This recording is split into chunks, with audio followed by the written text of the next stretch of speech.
नमस्कार, चार का चक्रव्यूह देख रहे हैं आप और मैं हूं आपके साथ आशीष पांडे। उत्तर कोरिया और चीन दो पुराने साथी, जिनके रिश्तों में पिछले कुछ सालों से आई ठंडक अब पूरी तरह से पिघल चुकी है और बीजिंग ने फिर से उत्तर कोरिया अपने पारंपरिक प्रभाव मजबूत कर रहे हैं, जो पिछले कुछ सालों में रूस की बढ़ती नजदीकियों की वजह से कमजोर पड़ रहा था। यूक्रेन युद्ध के बाद उत्तर कोरिया ने रूस को सैनिक और हथियार दिए, बदले में रूस से तेल, ईंधन और खाद्य सामग्री हासिल की, जिससे प्रतिबंधों से जूझ रही किम सरकार को थोड़ी सी राहत जरूर मिली। लेकिन अब बीजिंग ने मोर्चा संभाल लिया है। रॉयटर्स की पड़ताल में सामने आया है कि चीन और उत्तर कोरिया सीमा पर नई सड़कें, बंदरगाह और इंफ्रास्ट्रक्चर तैयार कर रहे हैं। करीब 1350 किलोमीटर लंबी सीमा पर चीन तेजी से तैयारी कर रहा है ताकि दोनों देशों के बीच आवाजाही और व्यापार को नई रफ्तार दी जा सके। डांडोक शहर में नए ब्रिज पर ट्रक एंट्री लेन और पैसेंजर व्हीकल एंट्री लेन जैसे निशान बनाए गए हैं। वहीं दूसरी तरफ उत्तर कोरिया भी कस्टम और कार्गो ट्रांसफर सेंटर तैयार कर रहा है। यानी मतलब साफ है कि किम और जिनपिंग की मजबूत दोस्ती ने चीन के सुपर पावर बनने का प्लान पूरी तरह सेट कर दिया है। और यह बात किसी से छिपी नहीं है कि उत्तर कोरिया इस इलाके में अमेरिका के लिए कितना बड़ा खतरा है। उत्तर कोरिया किस तरह से अमेरिका को लेकर धमकियां देता है। अमेरिका की चिंता का सबसे बड़ा कारण है उत्तर कोरिया का न्यूक्लियर पावर होना और फिर उत्तर कोरिया के तानाशाह किम जोंग का अमेरिका के खिलाफ हमेशा एग्रेसिव रहना या आक्रामक रवैया अपनाना। इतना ही नहीं, इस इलाके के अमेरिकी सहयोगी यानी जापान और दक्षिण कोरिया के खिलाफ उत्तर कोरिया की नीति से कई बार तनाव भी बढ़ता दिखा है। और चीन इस बात को अच्छी तरह से समझता है कि इस इलाके में अगर चीन और किम साथ रहते हैं तो पूरे प्रभावी तरीके से अमेरिका का मुकाबला कर सकते हैं। यानी जिनपिंग और किम की मजबूत दोस्ती से किसी को मिर्ची लग सकती है। चीन और उत्तर कोरिया का गठजोड़ अमेरिका के लिए सिरदर्द बना है, क्योंकि अमेरिकी प्रभाव और उसके मुकाबले के लिए जिनपिंग के साथ किम नजर आ रहे हैं। ताइवान मुद्दे पर पूरी तरह चीन के साथ किम जोंग नजर आ रहे हैं। कोरोना की अगर बात करेंगे दर्शकों, तो कोरोना के बाद बंद रास्ते अब पूरी तरह से खुले हैं। दोनों देशों के बीच राजनयिक संबंध मजबूत हुए हैं। चीन और उत्तर कोरिया के बीच आर्थिक संबंध और ज्यादा गहराया है, यानी मजबूत होता हुआ नजर आया।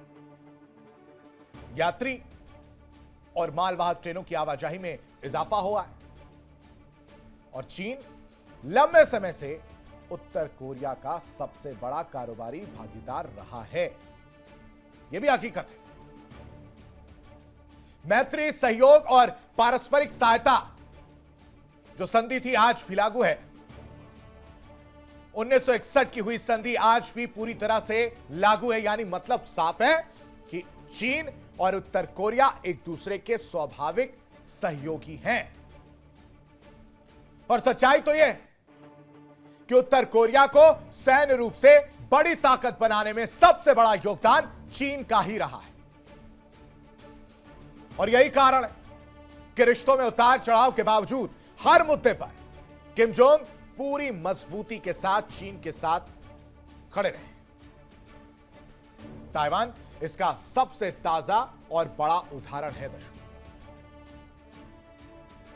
ट्रंप पर किम और जिनपिंग की यारी भारी पड़ती हुई क्या नजर आ रही है, यह सवाल हम पूछ रहे हैं। कोरियाई प्रायद्वीप में किम जिनपिंग का मजबूत गठजोड़ नजर आ रहा है। अमेरिका, जापान और दक्षिण कोरिया के गठबंधन को चुनौती के रूप में देखा जा रहा है। अमेरिका के लिए उत्तर कोरिया बड़ा खतरा रहा है और दांव पर है अमेरिकी सहयोगियों की सुरक्षा, क्योंकि दुनिया की दूसरी सबसे बड़ी अर्थव्यवस्था है चीन। उत्तर कोरिया के साथ मिलकर अमेरिका को इनडायरेक्ट वे में और डायरेक्ट वे में चुनौती दे रहा है। तो दर्शकों, आज का सबसे बड़ा सवाल है कि किम की मदद से दुनिया का नया सुपर पावर बनेगा चीन, क्योंकि कहानी कुछ इसी तरह की देखने को मिल रही है। तमाम मेहमान इस पर चर्चा करने के लिए हमारे साथ जुड़े, सबका परिचय आपसे करा देता। हमारे साथ कर्नल दिनेश शर्मा, रिटायर्ड रक्षा विशेषज्ञ के तौर पर जुड़े, बहुत स्वागत है सर आपका। कर्नल एस के मलिक, रिटायर्ड भू राजनीतिक विश्लेषक के तौर पर हमारे साथ जुड़े हैं। साथ ही साथ डॉक्टर मोहम्मद अमीन, पूर्व राजनयिक हैं, बहुत बहुत स्वागत है सर आप लोगों का भी। साथ ही साथ डॉक्टर रमादीप अलूने, विदेश मामलों के जानकार हैं, बहुत बहुत स्वागत है सर आपका। सबसे पहले चर्चा की शुरुआत मैं सीधे दिनेश शर्मा सर से करूंगा। दिनेश सर, कोई सुगबुगाहट, कोई तस्वीर, कोई कहानी देखने को मिल रही है किम और जिनपिंग की दोस्ती, और इस दोस्ती को क्या आप देख पा रहे हैं और अमेरिका नहीं देख पा रहा है, या देखकर भी नजरअंदाज किया जा रहा है?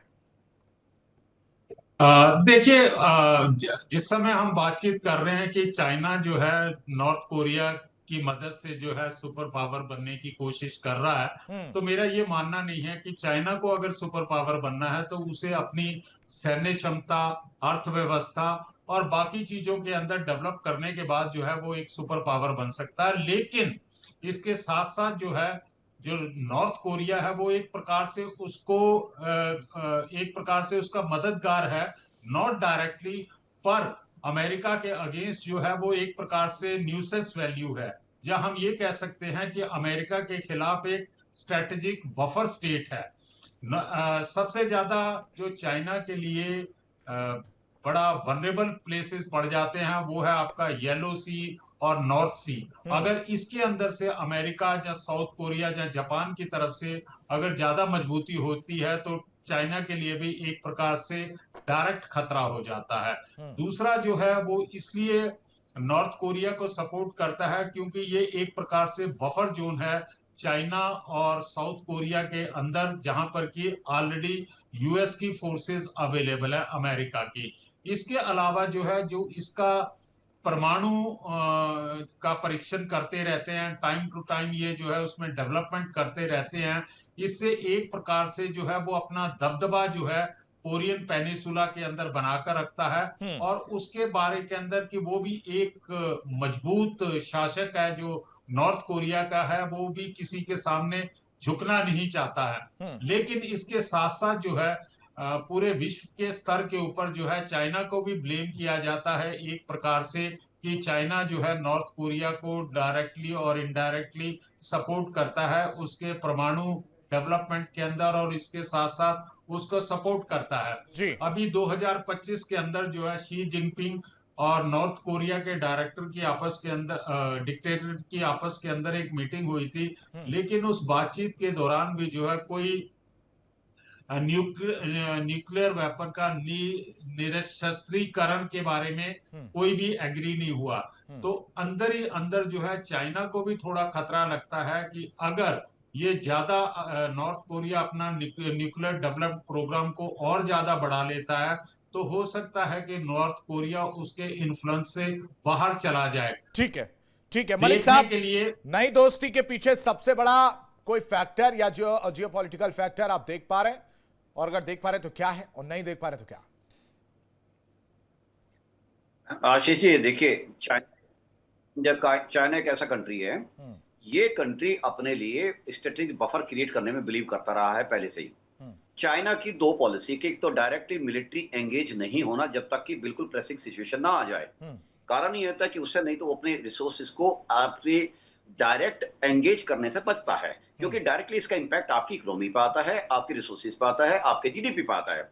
यही एग्जांपल ले लीजिए, जैसे कि अभी कर्नल दिनेश बता रहे थे कि उन्होंने एक स्ट्रेटेजिक बफर है उनका नॉर्थ कोरिया, एक स्ट्रेटेजिक बफर एक और है पाकिस्तान, आतंकिस्तान, वो भी इसने इसलिए किया है क्योंकि जब जब उसको जरूरत पड़ेगी अमेरिका के खिलाफ और इस एरिया की जरूरत पड़ेगी, उसने वहां से कराकोरम के थ्रू एक ऐसा सीपैक बनाया है जिसकी की बड़ी स्ट्रेटेजिक वैल्यू है। नॉट ओनली ये इकोनॉमिक पॉइंट ऑफ व्यू से भारत को एनसर्कल करने के लिए ये चाइना का एक हथियार है। आज भी इसको जो मिलिट्री के लोग हैं उसकी एनालाइज करते हैं, क्योंकि इसके थ्रू ये किसने लिखा है कि उसके थ्रू वो अपना मालवाहक की अपने ट्रांसपोर्टेशन सिस्टम रखेगा। जरूरत पड़ने पर इस पर आप वो मिलिट्री अपने इसको मोबिलाइज करेगा और भारत को एंसल करने की कोशिश करेगा, जो नीचे के अरब सागर तक जाएगा। इसके साथ साथ अब तीसरा देश उसमें चाइना तैयार कर रहा है। देखिए ईरान और जो चल रहा है कॉन्फ्लिक्ट चल रहा है ईरान अमेरिका का, इसके अंदर चाइनीज खुद चाहते हैं कि ईरान एक परमाणु संपन्न देश बने। देखिए इंडिया डेली 24/7 अब आपके स्मार्ट टीवी पर। इंडिया डेली मौजूद है सभी डिजिटल प्लेटफॉर्म पर लाइव और लगातार। इंडिया डेली 24/7 हर दिन राष्ट्र को समर्पित।